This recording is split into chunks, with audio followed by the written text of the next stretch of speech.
தந்தையின் பாசம்.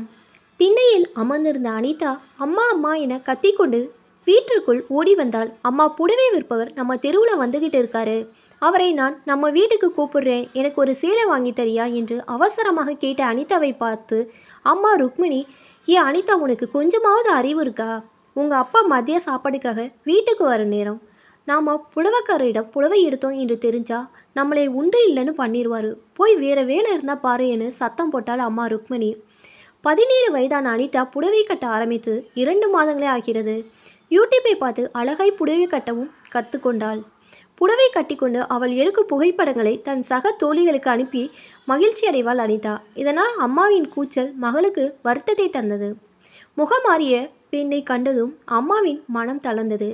சரி சரி, புடவைக்காரரை கூப்பிடு, தங்கச்சியை ரோட்டோரத்தில் நிற்க சொல்லுவோம், அப்பா வராங்களான்னு ஃபோனில் சிக்னல் கொடுத்தா புடவைக்காரரை உடனே மூட்டை கட்டிக்கிட்டு போக சொல்லிடுவோம் என்ற அம்மா.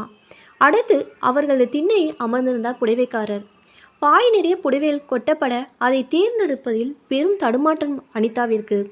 இது என்ன, எல்லாமே வயதானவர்கள் கட்டுவது போலவே இருக்கிறது என முகம் சுளித்தாள் அனிதா.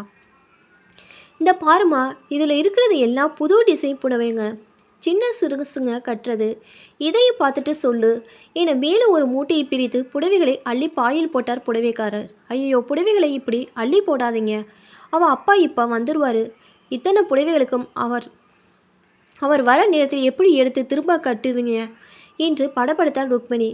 பின்னர் மகளை பார்த்து, அடியே அனிதா, சீக்கிரமாக ஏதேனும் ஒரு புடவையை எடுடி என்று மகளை திட்டினாள் அம்மா. கலர் கலராய் புடவைகளை கண்டதும் கண்கள் மிளிர ஒவ்வொரு புடவையாக தன் மேல் வைத்து இது நல்லா இருக்காமா என அம்மாவிடம் கேட்டுக்கொண்டே இருந்தாள் அனிதா. அம்மாவின் அவசரம் அவளுக்கு புரியவில்லை. பெண் பிள்ளை ஆயிற்றே, எத்தனை வகை மாடர்ன் ட்ரெஸ் வைத்திருந்தாலும் இந்த புடவை ஆசை என்பது அவர்களுக்கே உரியதாயிற்றே. திடீரென தங்கையின் செல்போன் மணி அடிக்க அப்பா வரும் சிக்னல் கிடைத்து விற்றென அவசரமாய் புடவைகளை அள்ளிக்கொண்டு அவரை போக சொன்னாள் அம்மா. மகள் தேர்ந்தெடுத்த புடவையின் விலை அதிகமாக இருந்தாலும் தவணை முறையில் தானே பணம் கட்டப் போகிறோம் என நினைத்து அந்த புடவை மகளிடம் கொடுத்து தந்தைக்கு தெரியாமல் ஒளிய வைக்க சொன்னால் அம்மா ருக்மிணி. இதுபோல் தவணை முறையில் புடவைகள் வாங்குவது என்பது மிடில் கிளாஸ் ஃபேமிலிக்கு சகஜம்தானே.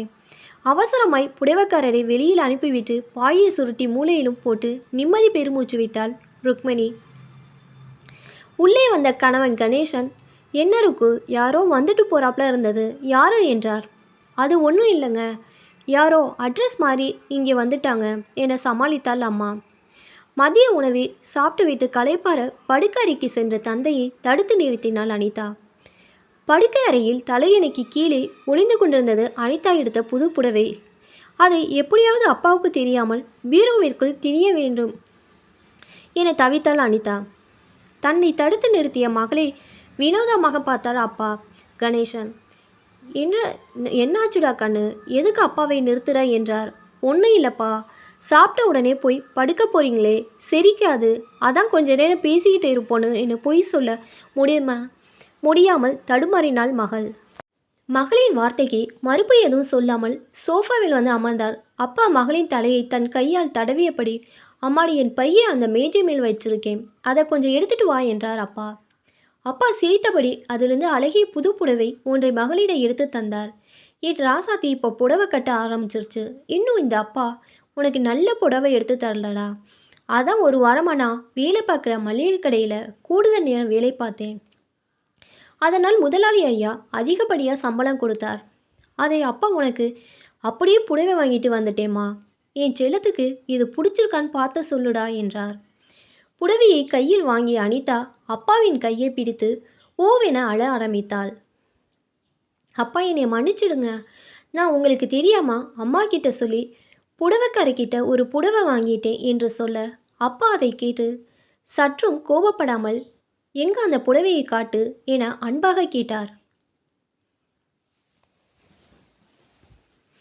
புடவையை வாங்கி பார்த்த அப்பா, நல்லா தான் இருக்கு, இன்னொன்று எடுத்துக்கிட்டு இருக்கலாம்ல, தவணை முறையில் தானே அம்மா காசு கொடுக்க போறா என்றார். அப்பாவே ஒரு வில்லனாக சித்தரித்த அம்மாவை முறைத்தாள் அனிதா. அப்பாவின் இந்த ஆழ்ந்த அன்பை புரிந்து கொள்ள முடியாத தன்னையும் எண்ணி வெட்கப்பட்டாள். மகளிடம் பாசத்தை வெளியில் கொட்டி காட்டுகின்ற அம்மா ஆழ்ந்த அன்பினை இதயத்தில் பூட்டி வைத்து வெளிப்படுத்த தெரியாத அப்பா இவ்வளோதானே இவர்கள் இருவரிடையே உள்ள வித்தியாசம். அந்த அன்பு தந்தையின் தாலாட்டிற்காக அவரது தோளில் சாய்ந்து கொண்டாள் மகள்.